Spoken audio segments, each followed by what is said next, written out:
Rate வந்து எவ்வளோ 12%. After 3 years he had to pay 5400 interest only for the period. அதாவது interest எவ்வளோன்னு சொல்றாங்கன்னா 5400. ஓகேங்களா? Find the amount borrowed by himனு கேட்குறாங்க. ஓகேங்களா? இப்போ அமௌண்ட் borrowed by himனா இங்க நல்லா புரிஞ்சுக்கோங்க, அமௌண்ட்ன்றதுனாலே அது அமௌண்ட் இல்லை. அதாவது நம்ம இங்க டெக்னிக்கலா பேசுற P is equal to P plus I-ல வேற இந்த அமௌண்ட்டை பத்தி அவங்க சொல்லலை. பிரின்சிபல் அமௌண்ட் அப்படின்னா எவ்வளோ கொடுத்தோம் இல்லை எவ்வளோ வாங்கினோன்ற அமௌண்ட்டை கேட்குறாங்க. ஓகேங்களா? ஸோ இந்த வார்த்தையில் தயவு செஞ்சு விழுந்துடாதீங்க.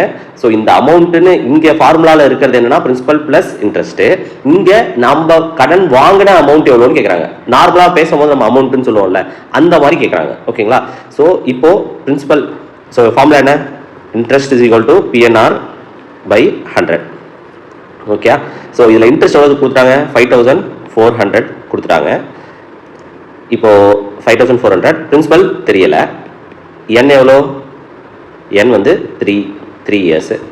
3 into 12 divided by 100. ஓகேங்களா? இப்போ இதையும் அடிச்சிடலாம். 3 டேபிள் அடிச்சோன்னா 18 times. அப்புறம் 12 வந்து 6 டேபிள் 12 18 அடிச்சோன்னா இது 3, இது 2. அடுத்து 300 அடிச்சோன்னா 150 ஆகிடும். ஓகேங்களா? ஸோ அடுத்து இந்த 100 அங்கே மேலே கிராஸ் பண்ணோன்னா 15,000. ஓகேங்களா? இதுதான் ஆன்சர், இதுதான் பிரின்சிபல்.